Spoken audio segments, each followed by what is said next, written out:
Today, we're going to talk about three of America's biggest challenges: a flash financial panic, decades of crumbling infrastructure, and a fiscal crisis that's been building for years. And you might be surprised to see how they all connect to tell one single, really powerful story about what we pay attention to and what we choose to ignore. So let's start on a very specific day. I want you to picture this. It's April 2nd, 2025. The administration is calling it Liberation Day, but for the global markets, well, it was the start of one of the most chaotic weeks in modern history. Okay, so here's how it all went down. On the 2nd, a whole wave of new tariffs, which are basically taxes on imported goods, hits the news, and it triggers this immediate worldwide panic selling. By the very next day, this sell-off is a full-blown rout. But then, get this, just a week later, a total reversal. A 90-day pause is announced. Ooh, right? Wrong. The very next day, that uncertainty comes roaring back, and the markets take another nosedive, a complete and total roller coaster. And just look at the sheer scale of that first shock on April 3rd. I mean, we are not talking about a small dip here. The NASDAQ dropped almost 6%, and the Russell 2000, which tracks smaller companies, fell nearly 7%. This was the worst sell-off since the pandemic began, a genuine financial shockwave. And right in the middle of all this chaos, this was the message coming out of the White House. On April 4th, with markets still reeling, this post just perfectly captured the defiant, you never know what's next atmosphere of the moment, telling people it was a great time to get rich. You know, it's so easy to get completely lost in the drama of falling stock prices. It's all-consuming. But a financial market, it's just a representation of something else.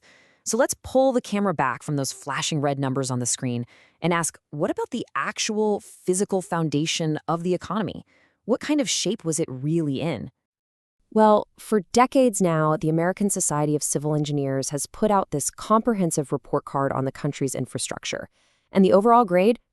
It's a C-. Now, this isn't about stocks. This is about the literal nuts and bolts of the country, the things we all depend on every single day.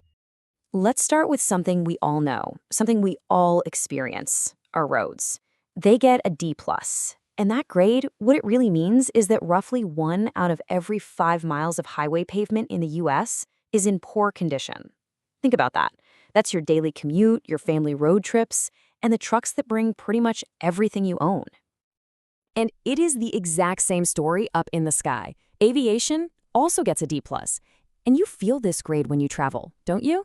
Major airports are just hitting their absolute limits, which translates directly into the endless congestion and delays that have basically become a routine, frustrating part of flying. This decay is happening even in places we don't often see.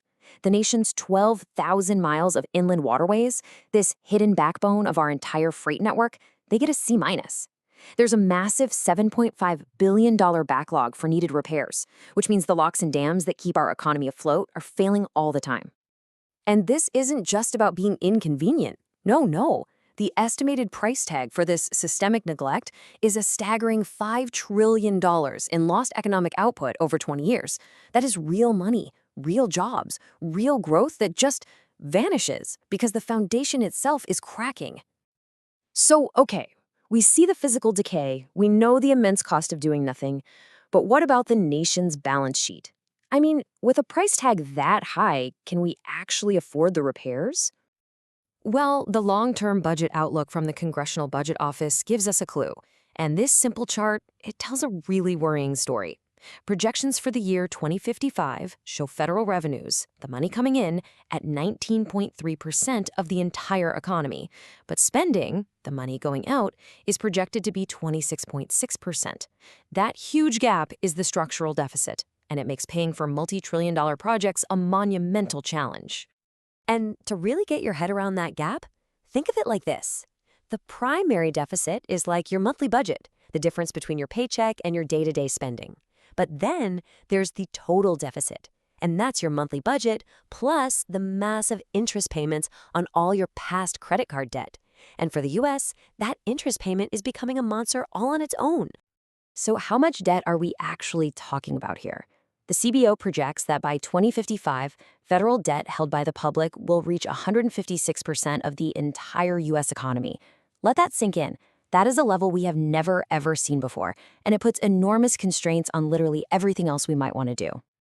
Okay, so we've got two huge, slow-moving, deeply embedded problems: crumbling infrastructure and skyrocketing debt. Now, keep those in your mind as we jump back to Wall Street in April of 2025, where reality operates on a completely different timescale. On April 9th, the day that tariff pause was announced, the S&P 500 didn't just bounce back, it exploded. It shot up by 9.52%. This was its biggest single-day gain since the 2008 financial crisis. The panic, it seemed, was over in a flash. And that rally was just getting started. Just a couple of months later, by the end of June, both the S&P 500 and the Nasdaq weren't just recovered, they were hitting brand new all-time highs. As far as the market was concerned, the crash of 2025 was already ancient history. And this, right here, is the central paradox. On one side, you have the financial market, a world of high-speed drama, something that can crash and then recover in a sharp V shape in just a matter of weeks. And on the other side, you have the physical and fiscal reality of the country, a slow, grinding, multi-decade story of quiet decay and accumulating risk. They're two completely different clocks, ticking at two completely different speeds. So we're left with this really critical question. Our attention is naturally drawn to the fast, dramatic crisis, the one that gets solved in a single news cycle. But how do we, as a country, maintain our focus on the slow-motion crises? The ones that unfold over generations and will truly determine the nation's future?